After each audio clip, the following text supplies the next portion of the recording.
Bom dia a todos. Eu também vos saúdo com a graça e a paz do nosso Senhor Jesus Cristo.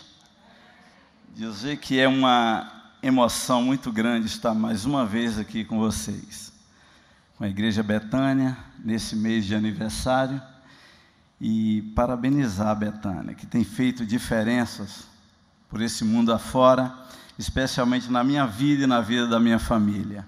E um agradecimento muito grande a Deus, ao conselho dessa igreja, à liderança, por tudo que vocês têm feito pela nossa família, pelo continente africano e por tantos continentes que a Betânia tem estado presente, levando o Evangelho do nosso Senhor Jesus Cristo. Muito obrigado mesmo. Antes eu quero dizer que me acompanha minha esposa querida, Marli, queria que ela ficasse de pé, e me acompanha minha filha Gemima também. Gemima foi batizada pelo pastor Josué Rodrigues, e que alegria tê-los aqui comigo. O Zuc ficou lá na casa do Murilo. Quando nós chegamos ali no país da Guiné-Bissau, há 25 anos atrás, em 1990, foi um tempo maravilhoso logo na chegada, muita paixão, muito amor pelo evangelismo, pela obra do Senhor. E o nosso líder, na altura, convidou um missionário de carreira para nos dar algumas instruções. Como fazer para ganhar muçulmano para Jesus. Era essa a ideia principal. Aquele missionário chegou e disse: vocês primeiro, se querem ganhar muçulmanos para Jesus, vocês estão no lugar errado. Muçulmano é muito perigoso. Trabalhar com muçulmano, você vai estar correndo risco de vida, então esquece isso, pelo menos por enquanto. Primeira coisa que vocês têm que fazer é estudar a língua e nem pensem em evangelizar. Vocês vão atrair problemas que vocês não estão preparados para eles.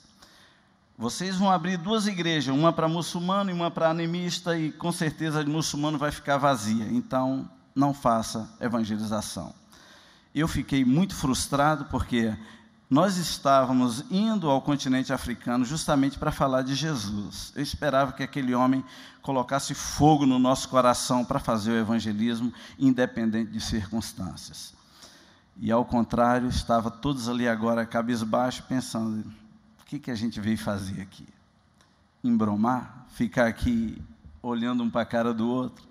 Fazendo amizade, vendo pessoas indo para o inferno, sendo nossos amigos sem nenhum conhecimento de Jesus Cristo? Aí eu entrei num tempo de oração, de jejuns, de leitura da palavra de Deus, da Constituição da Guiné-Bissau, e Deus me deu uma palavra em João 8,32, conhecereis a verdade vos libertará. Eu falei: se esse povo não conhecer a verdade, ele não pode ser livre. E dentro de tudo aquilo que eu estava lendo na Constituição do país, dizia: o país é um país laico, não tem religião.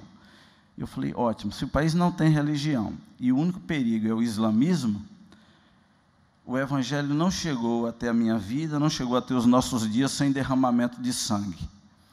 Se é para pagar com a vida, para tornar o nome de Jesus conhecido, então eu vou entrar em evangelização, aconteça o que acontecer.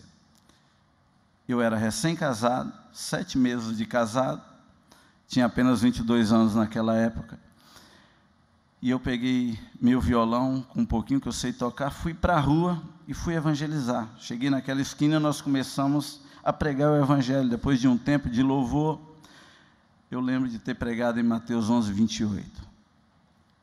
Todos vós que estáis cansados e sobrecarregados, vinde a mim, e eu vos aliviarei. E falei sobre esse texto. No dia seguinte, na segunda-feira, eu estava na minha casa no meu tempo devocional, e chegou um rapaz, que a gente chama no livro de caramoco. Ele bateu no meu portão e falou: eu estou aqui porque eu quero aquela vida cumprida que você falou ontem lá na praça. Ele estava falando da vida eterna que eu tinha dito, mas na língua crioula, literalmente, vida cumprida. Ele falou: eu quero isso. E ele me entregou um saquinho de amendoim de presente. E eu sentei com ele um tempo, e depois ele se ajoelhou e recebeu Jesus em seu coração.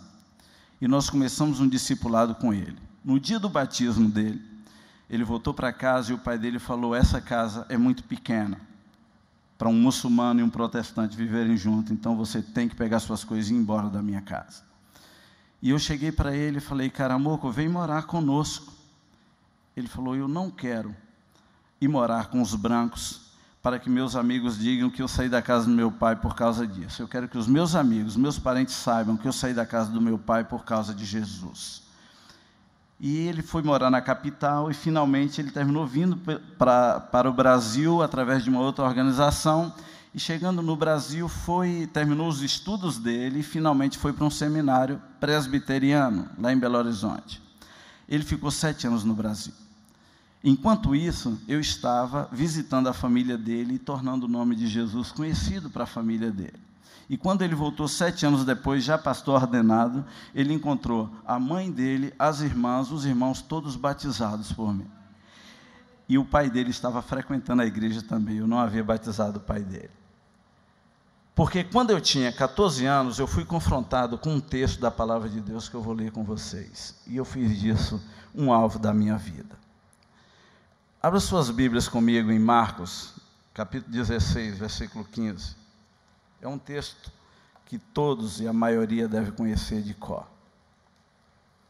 Eu só não sei se a maioria pratica, mas conhecer eu sei que a maioria conhece.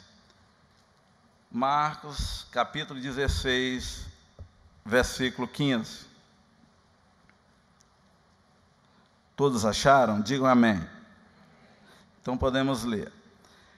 Eu vou ler e vocês acompanham na Bíblia de vocês. E disse-lhes: ide por todo o mundo e pregai o evangelho a toda criatura. Mais uma vez, ide por todo o mundo e pregai o evangelho a toda criatura. Eu fui confrontado com esse texto no início da minha conversão. E pesou nos meus ombros essa obrigação de tornar o evangelho conhecido. Eu não fui falar de Jesus lá no continente africano, aqui no Brasil. Você não imagina as vezes que eu me levantei dentro de ônibus, em estações de ônibus, de trens, às vezes que eu me levantei dentro de trens para pregar o evangelho. Às vezes até sendo humilhado dentro desses trens e desses ônibus, às vezes em impactos evangelísticos na Aparecida do Norte, na Bolívia, em outros países, pregando sempre esse evangelho. Uma alegria enorme para mim. Desde os meus 14 anos, quando o Senhor me tirou do lamaçal onde eu vivia. Um fogo incendiava a minha alma para obedecer e fazer a vontade de Deus. Agora, irmãos, segundo o próprio texto, Deus, Ele poderia ter feito essa obra sozinho, pelo seu poder, pela sua mão forte, pela sua capacidade, pelo tudo que Deus é. Ele não necessitava e nem necessita do ser humano para fazer a obra dele. É fruto da sua graça, do seu amor, de fazer a gente parte desse reino dele, coparticipante na salvação de almas, através da pregação do evangelho. E eu queria, nessa manhã, compartilhar alguns textos com vocês. Eu não vou demorar muito, porque eu quero que sobre tempo para você poder visitar o nosso stand. Mas esse evangelho, ele sugere movimento. Nesse texto de Marcos 16:15, ele está querendo dizer: enquanto estiverdes indo, pregai o evangelho. E esse texto, graças a Deus, não é só para pastores e missionários, é para o corpo de Cristo, é para você. Enquanto estiverdes indo. Eu conheço um número enorme de missionários, de pastores, de líderes que estão se formando até hoje. Conheço um especialmente que ele falou: eu vou para um seminário fazer teologia, vou fazer bacharelado em teologia, e fez. Depois ele falou: agora eu vou fazer mestrado em teologia, e fez. Falou: agora eu vou fazer doutorado em ministérios, e fez, para pregar o evangelho. E agora ele está inventando outros cursos para se formar, para poder transmitir o evangelho. Eu quero dizer que não foi essa a intenção desse texto, desse comissionamento de Jesus Cristo. Ele está dizendo: enquanto estiver dizendo, pregar o evangelho, Você quer fazer um seminário? Ótimo. Vai fazer o seminário pregando o Evangelho. E você diz, eu não quero fazer seminário. Ótimo, então prega o Evangelho sem fazer seminário. Você pode me dizer, eu não quero fazer nada, só pregar o Evangelho, então pregue. Mas eu gostaria de dizer para vocês que é uma ordem do Senhor Jesus Cristo para todo o corpo, para todos aqueles que lhe seguem. Pregar o Evangelho a toda criatura.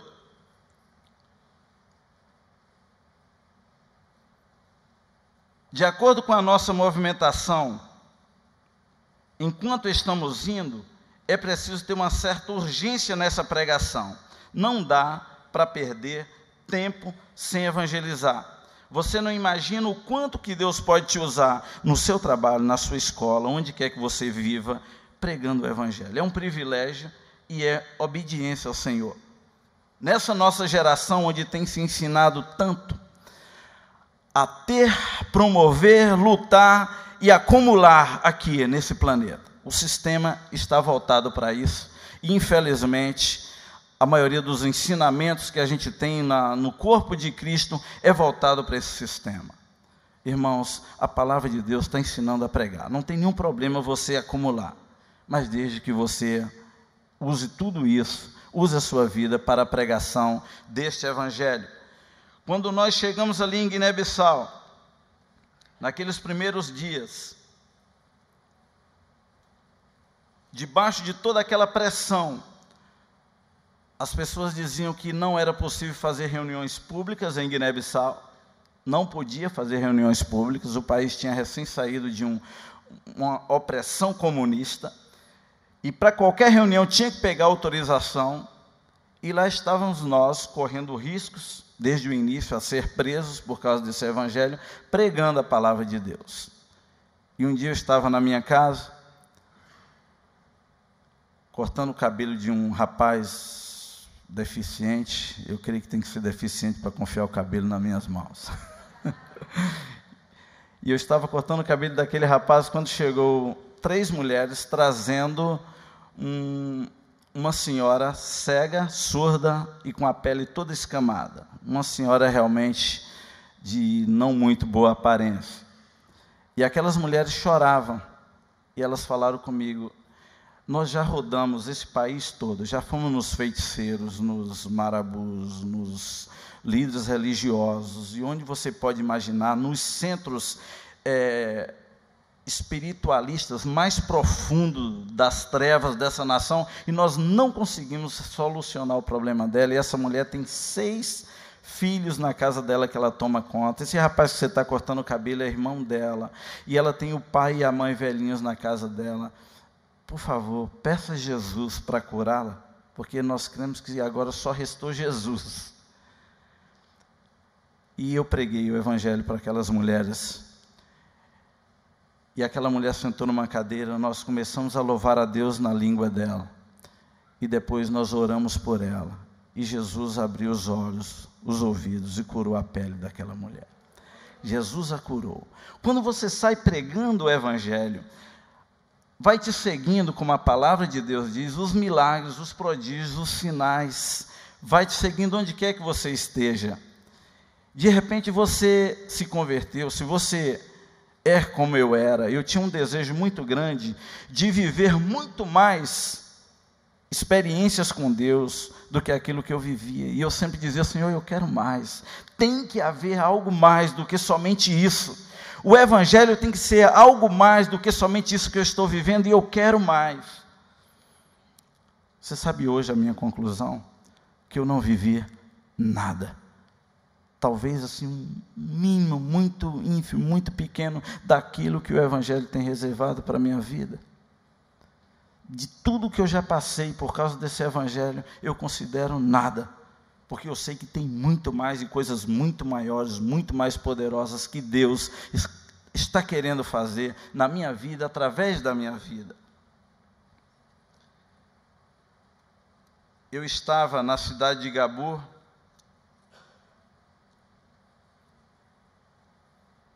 já com uma igreja plantada, nos 2 primeiros anos, num lugar que não podia falar de Jesus e que a igreja estaria vazia, nós tínhamos 120 pessoas convertidas e batizadas ali dentro.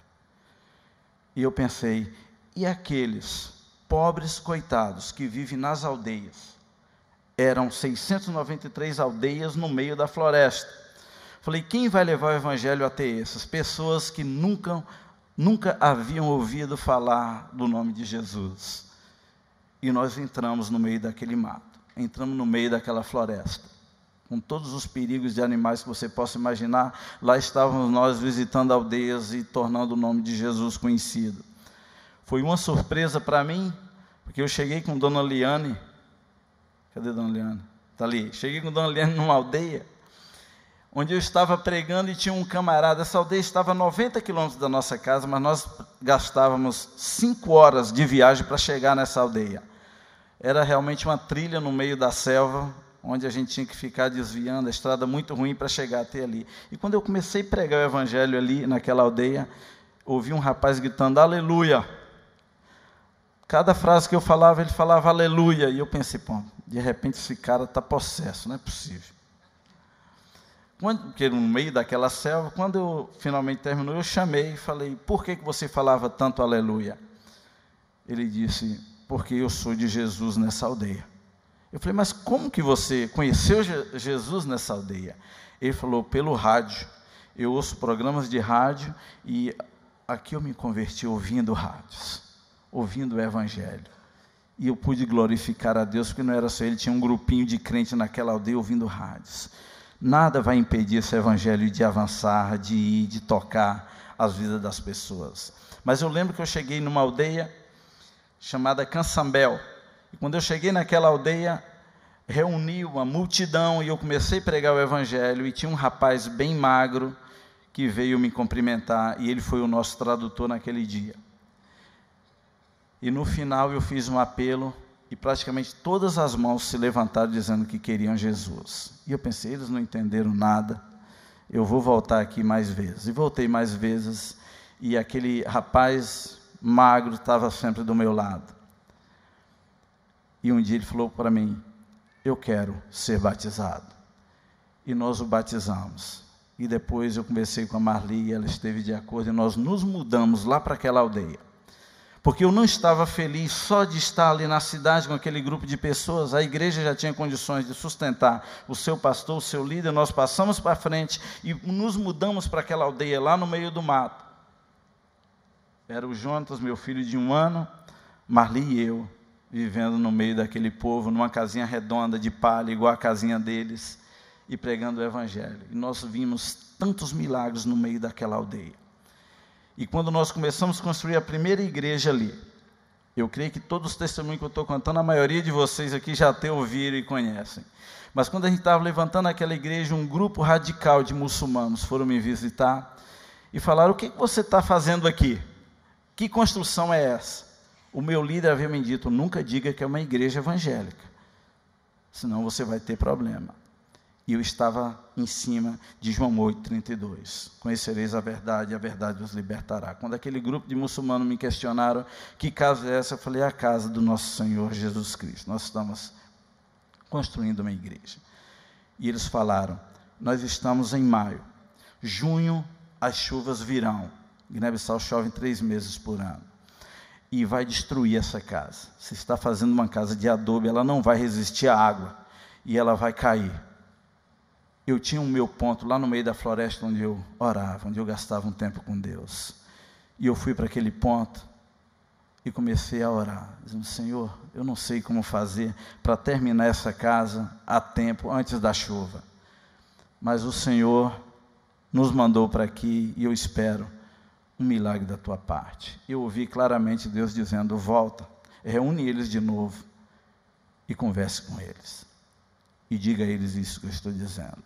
Eu voltei, chamei aquele grupo, reuni com eles e falei, para vocês saberem que essa casa é a casa de Deus e que Jesus Cristo é o Filho de Deus, era uma afronta para eles ouvirem que Jesus Cristo era o Filho de Deus. Eu falei, vai vir as chuvas, mas não vai chover nessa aldeia, enquanto a gente não terminar essa casa. Vai chover em todo canto, mas aqui não. E eles riram, gozaram, saíram falando algumas pilérias na própria língua deles e foram embora. Chegou o dia da chuva, tem um dia exato que a chuva vem. E a gente via o vento forte quebrando os galhos das árvores, os raios, trovões, e aquela coisa toda de preparativo para a tempestade, o céu todo negro, e finalmente nós ouvimos o barulho da chuva, mas não vimos chuva. Durante 15 dias consecutivos chovia em todo canto, naquela aldeia não chovia. Deus estava fazendo um sinal ali para mostrar que Ele é o Todo-Poderoso, o Deus que nos envia para pregar o Evangelho e que Ele vem atrás dando suporte para que isso seja feito. No final do 15º dia, aconteceu um fato histórico envolvendo a Betânia. A Betânia, através da dona Liane e outra senhora, que eu não me lembro o nome agora, eles enviaram para a gente, através do CAMB, uma oferta missionária. E para você saber, a gente estava vivendo uma crise econômica inominável naquela época. Vocês conhecem o milagre do leite que Deus fez para o nosso filho. A gente não tinha dinheiro para nada, mas nada nos impedia de pregar o Evangelho.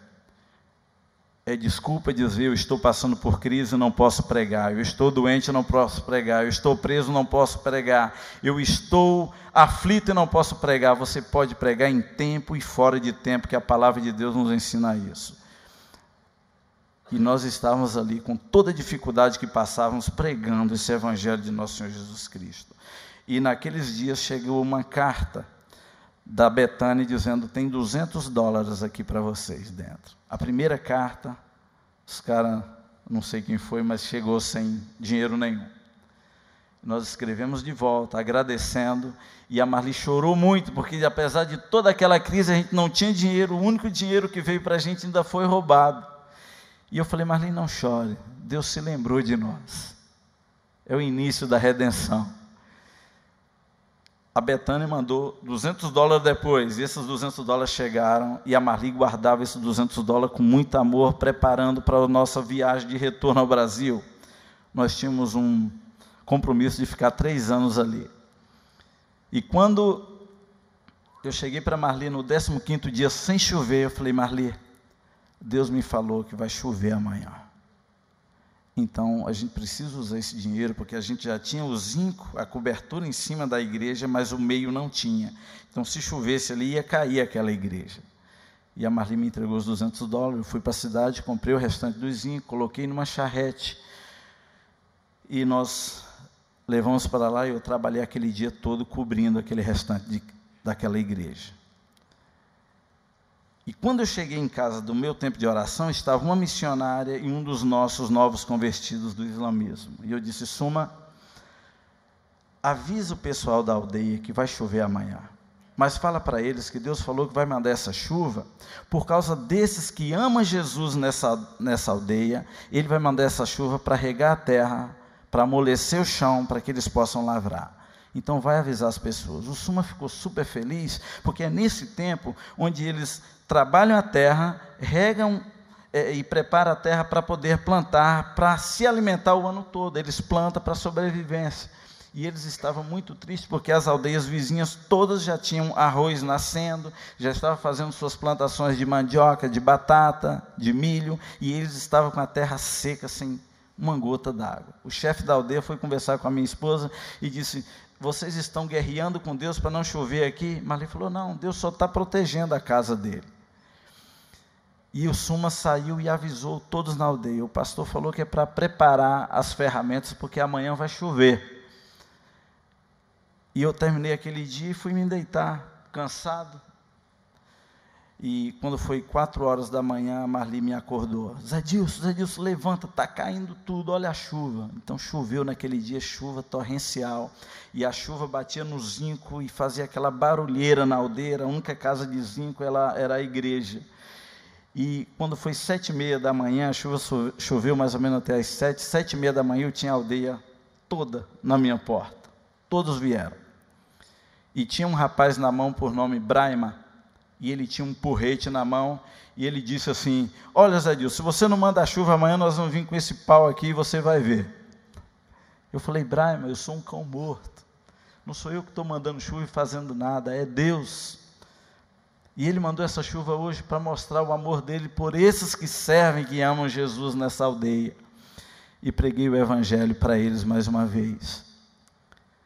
E falei, Braima, mais 15 dias, Deus falou que não vai chover nessa aldeia. É para vocês conhecerem o amor e o poder dEle. E mais 15 dias, ficou sem chuva naquela aldeia. Deus, Ele se manifestou fiel, cooperando com o nosso trabalho. Irmãos, é uma bênção, é um privilégio quando a gente sai falando desse Evangelho. Nós temos Deus que vem por trás da gente, fazendo obras maravilhosas. Tem risco? Tem riscos. Martin Luther King disse: quem não tem uma causa pela qual morrer, não tem motivo para viver.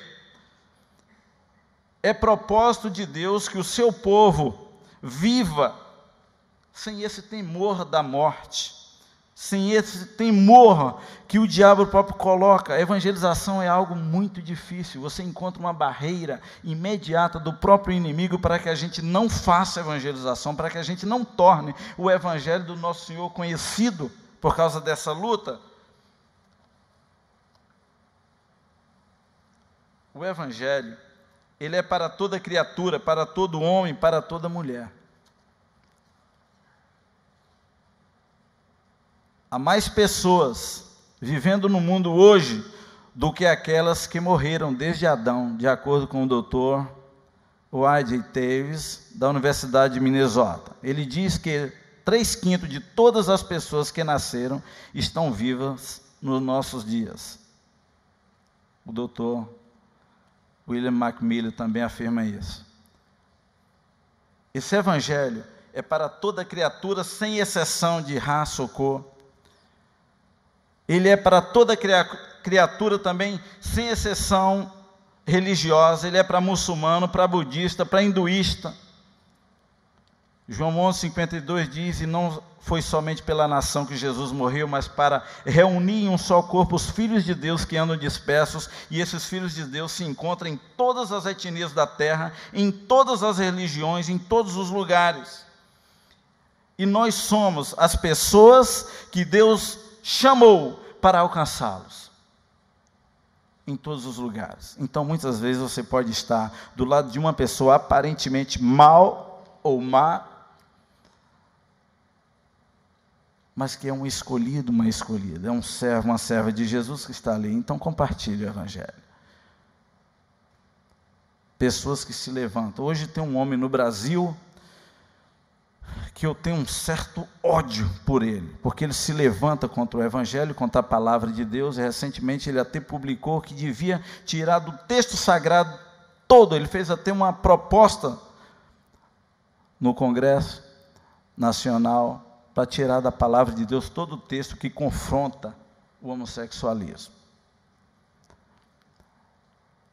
Mas esse homem, ele é alvo também do amor de Deus. Eu estou citando ele porque a gente pode citar qualquer um outro que esteja em qualquer religião. Recentemente, no Egito, teve uma reunião e 5 terroristas do ISIS, do Estado Islâmico, estavam lá testemunhando da transformação que Jesus fez no coração deles, e eles se converteram. Homens que já tinham decepado diversas cabeças, homens que estavam fazendo as coisas piores que você possa imaginar, estavam lá testemunhando que Jesus os alcançaram, que Jesus tocou no coração deles, que Jesus os transformou, que Jesus mudou a sua maneira de viver. E tinha lá no meio daqueles homens um sheik, um homem da alta sociedade islâmica, com autoridade, dizendo: eu também fui tocado por esse Evangelho, fui tocado por Jesus. Tem uma igreja praticamente inteira na Algéria. Nós tínhamos em Senegal um casal de irmãos que era dessa igreja na Algéria, e praticamente toda a igreja, eles não eram dessa igreja, eles eram da Algéria, se converteram lá conosco. E praticamente todas as igrejas, em torno de 800 pessoas, tiveram uma visão com Jesus, muçulmanos que se converteram a Cristo. Tiveram uma visão com Jesus. Por isso que eu disse no início que Jesus poderia fazer essa obra sozinho. Ele poderia aparecer para as pessoas e as pessoas irem se convertendo a Ele. mas ele preferiu fazer junto conosco. É de se envergonhar, de corar, e não de celebrar quando Jesus tem que aparecer para pessoas, quando ele nos mandou aparecer para elas. Significa que ele tem que fazer o trabalho dele, porque nós não podemos colaborar. Irmãos, pode estar sendo dura a minha mensagem para você, mas eu gostaria que você, quando saísse por essas portas, saísse com um propósito na sua vida. Eu vou fazer diferença através desse evangelho. Eu vou pregar em tempo e em fora de tempo. Não podemos fazer esta obra evangelística somente em um lugar. Deve ser feito aqui, ali e acolá. E eu coloquei nos meus escritos aqui a exemplo da Betânia. A Betânia tem feito missões aqui no Brasil, tem feito evangelização aqui no Brasil, nos bairros. Eu vi no boletim que já tem uma campanha sendo feita, a campanha evangelística vai ser feita lá em Manaus. A Betânia está envolvida nessa obra missionária, e parabéns, pastores, conselho dessa igreja, por essa cumplicidade com o evangelho, com a palavra de Deus. Mas a Betânia não tem sido testemunha só aqui no bairro de São Francisco, só aqui na cidade de Niterói, no estado do Rio de Janeiro, no Brasil. A Betânia, como eu disse no início, ela tem feito diferença no mundo todo.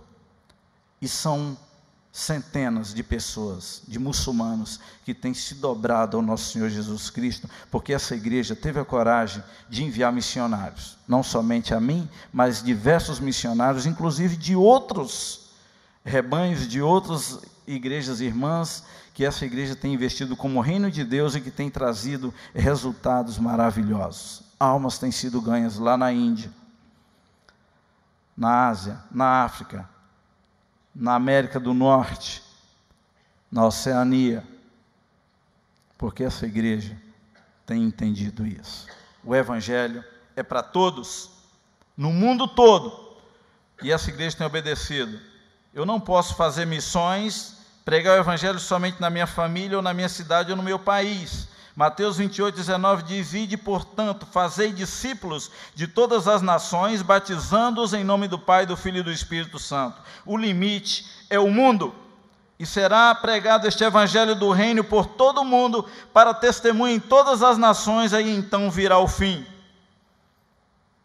Segundo Atos, capítulo 1, versículo 8, tem estratégias.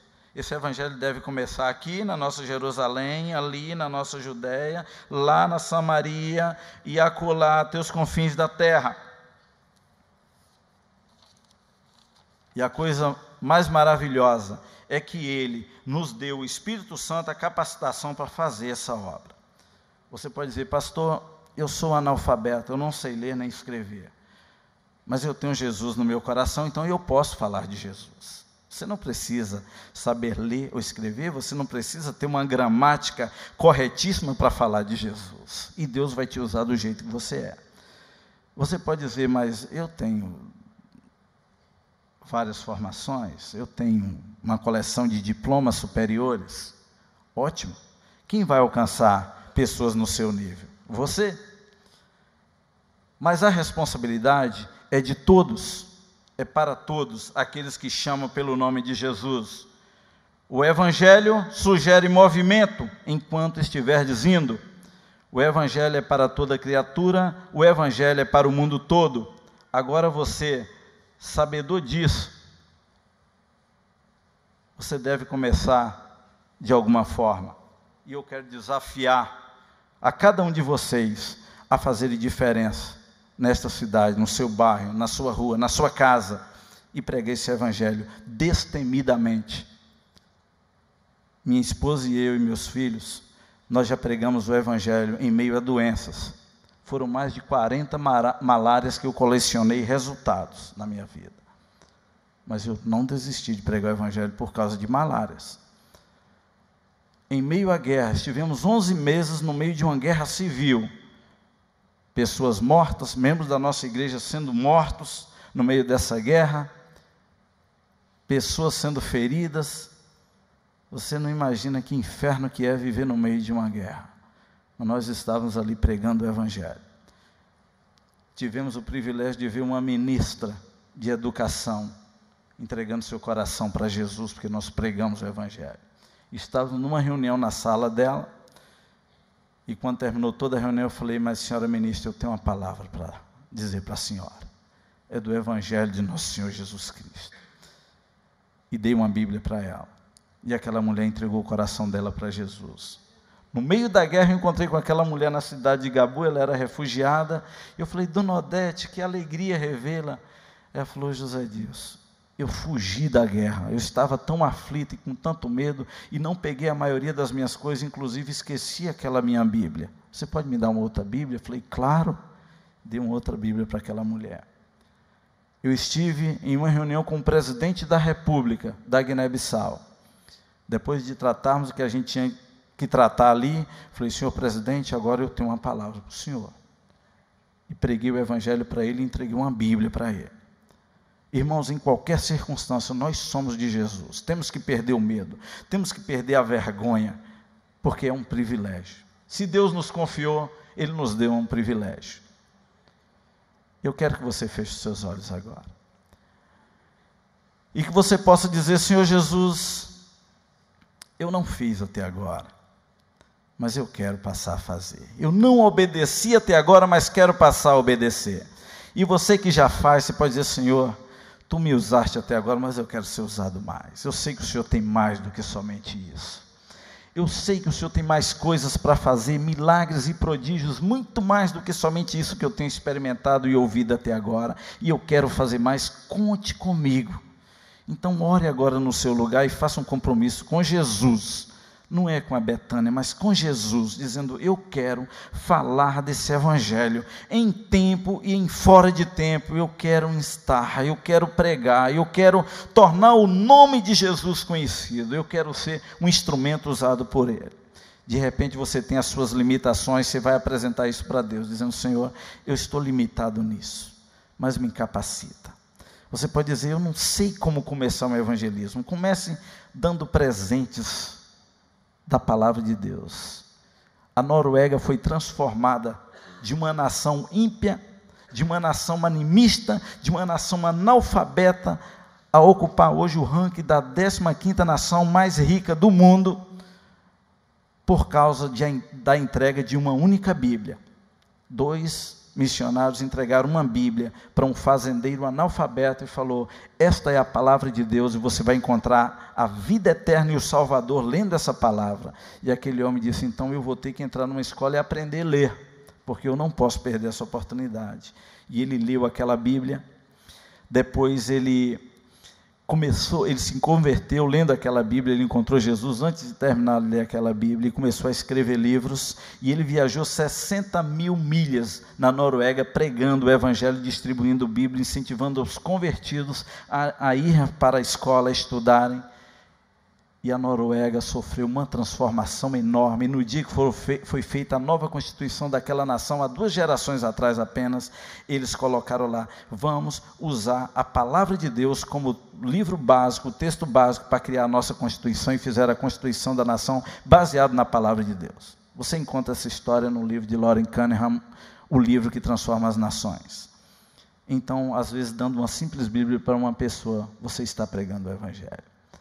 E as pessoas vão fazer pergunta para vocês. Vocês conhecem o meu testemunho da prisão do Jack? Eu quero contar esse testemunho do Jack.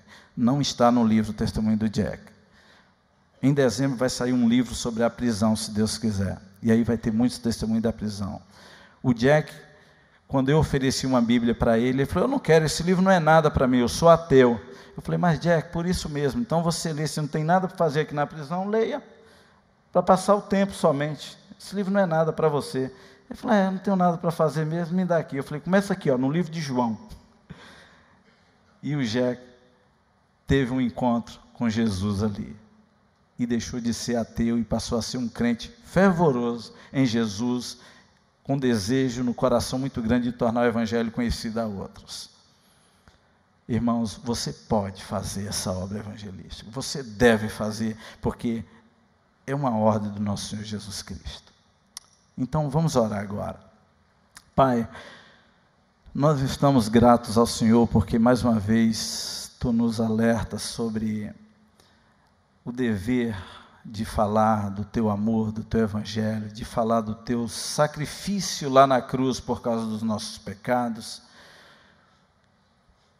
Então nos ajude. Tem irmãos e irmãs aqui agora fazendo compromissos com o Senhor sobre isso. Então, por favor, Senhor, recebe as orações e enche cada uma com teu Espírito Santo, capacitando, acendendo um fogo no coração, acendendo uma chama no coração pela pregação desse evangelho.